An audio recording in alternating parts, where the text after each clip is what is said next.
Hi everybody, we're going to take a look at Chapter 3, the Biology chapter, Objective 3. And this one's going to talk about the various organelles.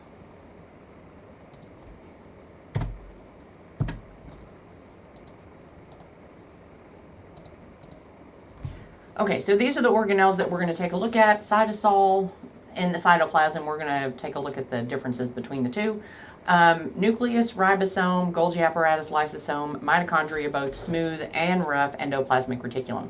So you do need to know what an organelle is before we even get started. So an organelle is a specialized structure that is found within a living cell. So these are just some various organelles. Hopefully you all have taken a look at this in lab, or if you haven't, you'll be getting to that shortly in lab. So cytosol versus cytoplasm. Now, again, this can be a little confusing at times, but cytoplasm is defined as the region between the nucleus and the plasma membrane. So when we're looking at this, again, here's the cytoplasm here. This white structure is the nucleus. This black line is representing the plasma membrane. So when we're looking at cytoplasm, we're looking at basically all this yellow stuff. And notice what's in that, that's also the organelles. So when we're looking at cytoplasm, it's the fluid and the organelles, excluding the nucleus, excluding the plasma membrane. So it's everything in between. Now, cytosol, on the other hand, is the fluid portion only. So it's represented in this picture here.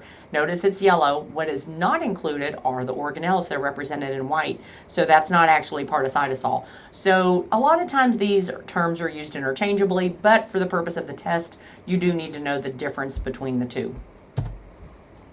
Awesome video here. We don't have time to watch it while we're going through this, but I love it because it shows an animation of the organelles doing their activities. So it shows you the activity within the cell. This is not a static situation where things are not moving. So it shows all the movement within the cell. It's set to music, so you're not hearing the information of what you're seeing, so it's a little rough in that way, but it's pretty cool music and it's a pretty cool video. Okay, so let's talk about the nucleus. You do need to know, in terms of the various organelles, what their membrane looks like, if they have one. So for instance, the nucleus is surrounded, this dark purple thing right here is the nuclear envelope. Now the interesting thing about the nuclear envelope is it is a double membrane. So it's got an outer membrane and an inner membrane. So it is a two phospholipid bilayers, which is kind of weird, phospholipid bilayers, and there's two of them. So it's considered a double membrane organelle. It contains DNA, so there's DNA inside of it. Now, the DNA in this image is in the form of chromatin. Remember, chromatin is going to be when the cell is active, as opposed to chromosomes, which is going to be when the cell is undergoing mitosis and cellular division. So in this, because it's all the stringy stuff, this is going to be chromatin material, DNA in the form of chromatin. Now, the nucleolus, which is this round, dark object in the center of the nucleus, it's in the center in this picture here, this is where ribosomes get made. That's another organelle that we're going to talk about down the line. You can see them right here. They're kind of in yellow, orangey, and they're on the surface of the endoplasmic reticulum. They're also on the surface of the nucleus. They're also free-floating in the cytoplasm. Now, what is the function of the nucleus? It's got so many functions, but it does store the DNA. So it's where all the DNA is found. You're not going to find DNA outside of the nucleus. It's all going to be on the inside. And the job of the nucleus is to also coordinate cellular activities. For example, growth, allow the cell to grow, metabolic processes, protein synthesis, because again, the information on how to make proteins is in the DNA, so it's the beginning of that protein synthesis, and cell division is another one. Okay, so when we're looking at the nucleus, just to kind of show you what we're seeing here, the nuclear envelope, like we said a second ago, is made up of the outer membrane and the inner membrane. So this outer membrane here, and then the inner membrane. So that is a double phospholipid bilayer. And you can see that there's breaks, which we're not going to talk about. Those are nuclear pores. This is where messenger RNA has the ability to be transcribed within the DNA, right? The DNA is going to transcribe a strand of messenger RNA. That messenger RNA is going to leave the nucleus by way of those nuclear pores. Ribosomes, again, are getting made in the nucleolus. Now, ribosomes, again, aren't going to just stay inside the nucleus. They also will be able to leave. Again, that's what those nuclear pores are for. Now, the chromatin, you can see that as kind of that light purple. And again, this is going to be one form of DNA. It could be in chromosome form if the cell was under cellular division. And I do want to just make note of this rough endoplasmic reticulum down here. It's in gray. I want you to notice that it is continuous with the nuclear envelope. So even though it's a whole different organelle, notice it is attached to the nucleus. So speaking of rough endoplasmic reticulum is, there's an image here, it's a bunch of single phospholipid bilayers, so it is membrane bound, but as opposed to a double phospholipid bilayer like the nucleus, it's a single phospholipid bilayer, and it's all of these flattened sacs and membranous tubes, and you can see the little, I don't know, dark pinkish dots there. All of those are representing ribosomes. So rough endoplasmic reticulum is studded with ribosomes. So its function is going to be based on that. So it helps fold proteins into the correct shape. So ribosomes, remember, are where proteins get made.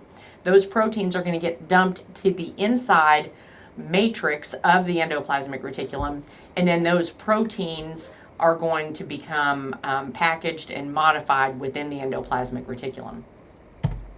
Now, there is a short video, I'm going to let you watch that on your own, on the endoplasmic reticulum. So keep in mind, the ribosomes are going to make the proteins. They're going to dump them into the matrix or the lumen of this endoplasmic reticulum. And then that packaged protein is going to go to what's called the Golgi apparatus. So it's not just going to stay, that protein that just got made and dumped into the endoplasmic reticulum isn't going to stay there. It's going to travel to another organelle called the Golgi apparatus, which is not visible in this picture. But I do encourage you to watch this short little 19-second video on rough endoplasmic reticulum. Now, let's talk about the ribosomes, which are on the surface of the endoplasmic reticulum. That's one of the places they are. Now, these are different. These don't have a membrane. So we talked about the nucleus, which has a double membrane. We talked about endoplasmic reticulum, rough or smooth, which has surrounded by a single phospholipid bilayer. But the ribosomes, they don't have a membrane at all. So there's no phospholipid bilayer surrounding a ribosome. It is made up of a small and a large subunit, the small subunit being kind of a light purple, the large subunit in the picture being a dark purple. And it is made up of ribosomal RNA. Remember, we said these get made in the nucleolus. There's several types of RNA. A ribosome is made up of rRNA and proteins. So when you look at this, it's just a bunch of RNA and proteins. That's really all it is. The function, it has a huge function. It is where proteins get made. So this is the site of protein synthesis. And if you just kind of wanted to see, again, more of a molecular image of what a ribosome looks like, you can see there's no phospholipid bilayer there. Now, here's another image of a ribosome, just kind of showing you how it works. So we've got this messenger RNA strand right here. Remember, it's RNA, so it's going to have uracil rather than thymine in it. So again, this is a messenger RNA strand as opposed to ribosomal RNA, which makes up the green, right? You got the small subunit and the large subunit. Now, messenger RNA again gets made. It's transcribed from the DNA inside of the nucleus. It comes out through the pore as a single strand, and it's going to pass through the ribosome. The ribosome is going to read the messenger RNA strand, and then it is going to bring in tRNA, which is transfer RNA. It's going to transfer an amino acid, which is represented by these little spheres up here. So it's got transfer RNA has got an amino acid on one end, and it's got a complementary RNA on the other end. Now, notice the RNA at the bottom right here, if you want to call it the bottom, is complementary to the messenger RNA strand. So A is complementary to U, adenine complementary to uracil, uracil complementary to adenine, cytosine complementary to guanine. So that's how it knows which amino acid to bring in. It's the one that's complementary to this. So here's a little amino acid at the top. And then as this gets read, these transfer RNAs come in and bind, and then they are going to create this protein right here by connecting all these amino acids that get brought in. So this is your strand of amino acids, also known as a protein. Now, the Golgi apparatus. So we've talked about the ribosome's job, which is making the proteins. We've talked about the rough endoplasmic reticulum, which is where these proteins get dumped, so to speak, into the lumen of the endoplasmic reticulum, the rough endoplasmic reticulum. And then those are going to get shipped to the Golgi apparatus for processing. So this is the structure of the Golgi apparatus. Yes, it is membrane bound. So it's got all this phospholipid bilayer here, and the inner component is called the lumen. And it is a series, again, of a bunch of flattened stacks. Now, the interesting thing about the Golgi apparatus is it does have two distinct sides. So you have a spot on the Golgi apparatus for it to receive these proteins from the rough endoplasmic reticulum. And then the other side is where those proteins, as they pass through the lumen of the various flattened sacs, they will then emerge out of the other side of the Golgi as a secretory vesicle. So they're coming in, the proteins are coming in, packaged in a transport vesicle. Those proteins are leaving within a secretory vesicle. So that protein, as it moved through, it became processed. So the protein, when it comes in through that transport vesicle, the cell doesn't know what to do with it. So we've got this protein within this transport vesicle that just came from the endoplasmic reticulum. And the cell's like, okay, here's this great protein, but I don't know what to do with it. So as it moves through the Golgi apparatus, it gets tagged for where we're supposed to put it. So it basically puts an address and a stamp on it, if you want to think about it that way. So as it leaves by way of the secretory vesicle, so that protein is now within the secretory vesicle, the cell knows what to do with this. Are we going to keep it inside the cell? Is it going to become a lysosome? Are we going to attach it to the membrane, the plasma membrane of the cell? Or are we going to completely get rid of it, let it go, undergo exocytosis, and completely get it out of the cell? So this lets the cell know where to put it as it comes out of the Golgi apparatus. So here is just kind of a picture showing you've got your nucleus here, you've got your rough endoplasmic reticulum, and then right next to that is the incoming, notice the transport vesicle, coming into the Golgi apparatus. So that transport protein, which just came from the rough endoplasmic reticulum, is going to enter the Golgi apparatus for processing. It's going to move through the cisternae, or these layers of the Golgi apparatus, and then it's going to emerge out the other side as a functioning protein, and the cell knows what to do with it. So again, it could either form a lysosome, it could either become part of the plasma membrane, or it could completely get secreted and leave the cell completely undergoing exocytosis.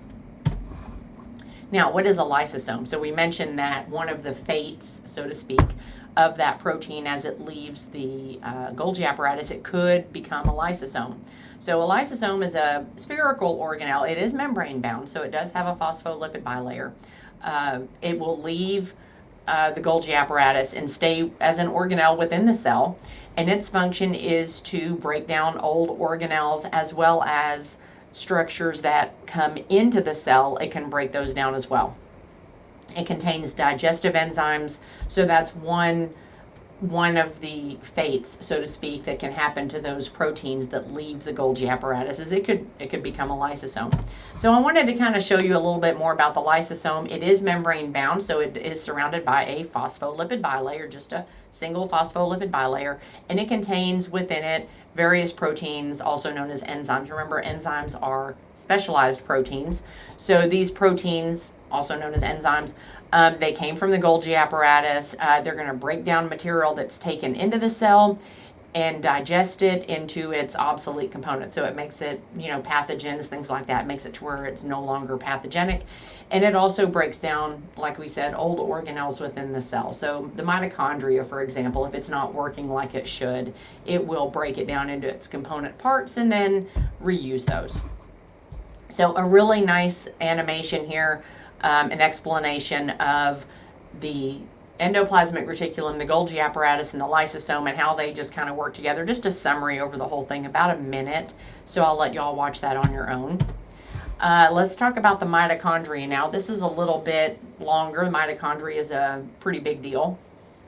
So again, like the nucleus, it is a double membrane organelle. So you can see it's got this outer membrane, and then it has this inner membrane that's all folded, which increases surface area, by the way.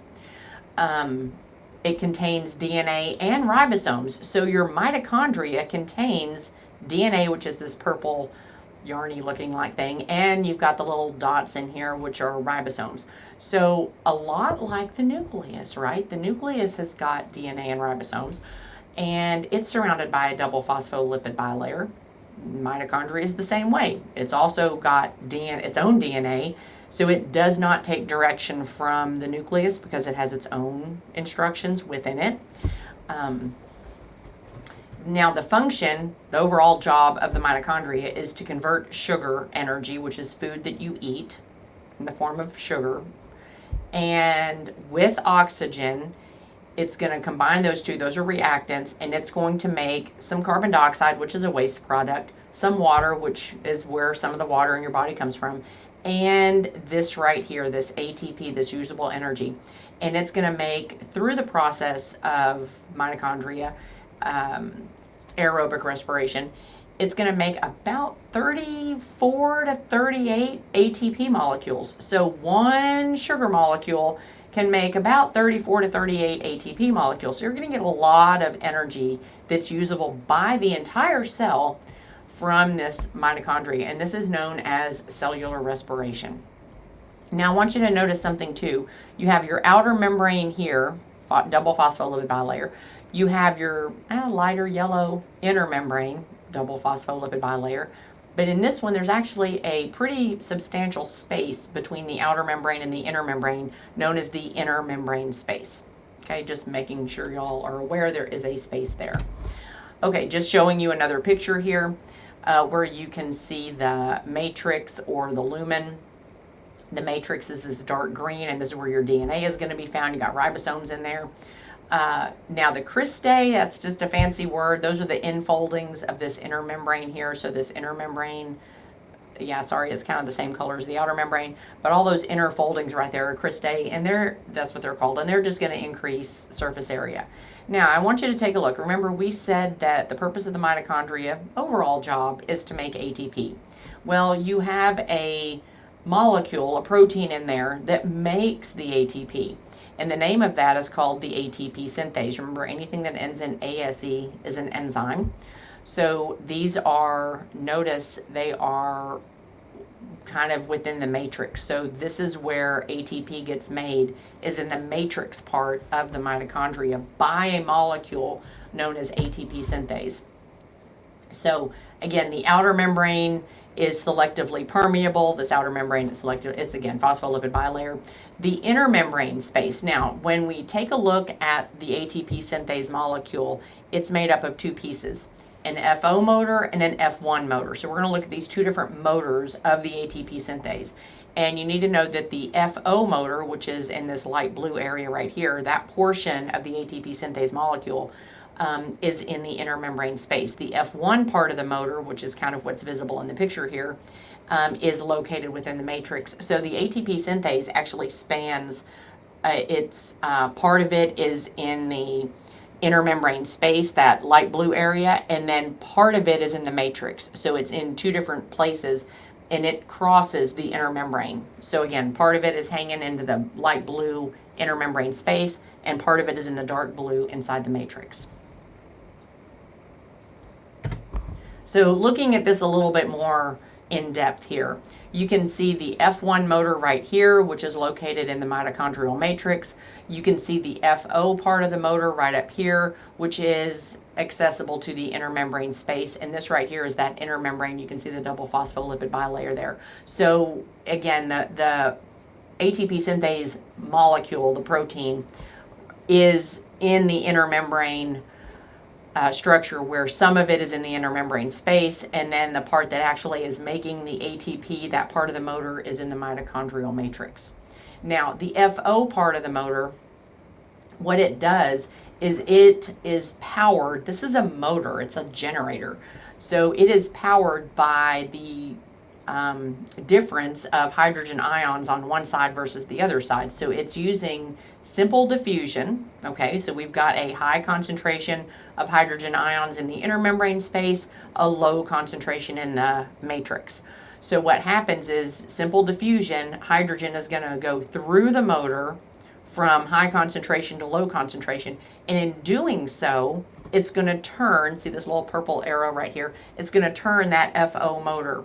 And when it turns that FO motor, it will then cause changes to the F1 motor, where it will take an ADP, adenosine diphosphate, with an inorganic phosphorus floating around and attach the two together to get ATP. Now remember, ATP, adenosine triphosphate, has got 3 phosphates attached.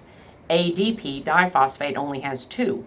So in order to make an ATP molecule, you're going to take a molecule that has 2 phosphates and attach a 3rd phosphate to it, creating that ATP.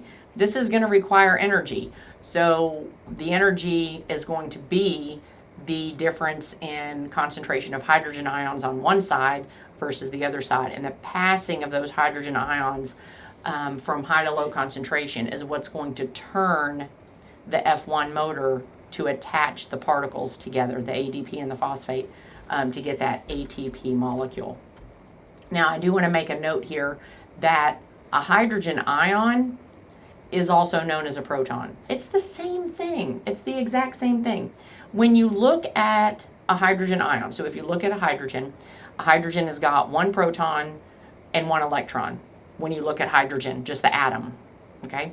If you were to count it up, it's got a mass of 1 and it's got a proton number of 1.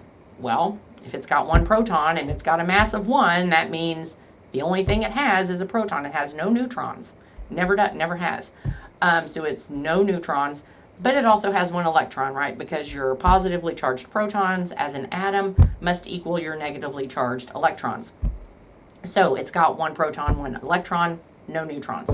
Now, when you take that electron away, right, because hydrogen wants to be like everybody else, it wants to have a full outer shell, and it's only got 1 electron in the outer shell. So what it does is it loses that electron. When it does, the only thing left is a proton. That's it. So a hydrogen ion is just a proton. That's all it is. So sometimes you'll see it called a proton gradient. Sometimes you'll call it a hydrogen ion gradient.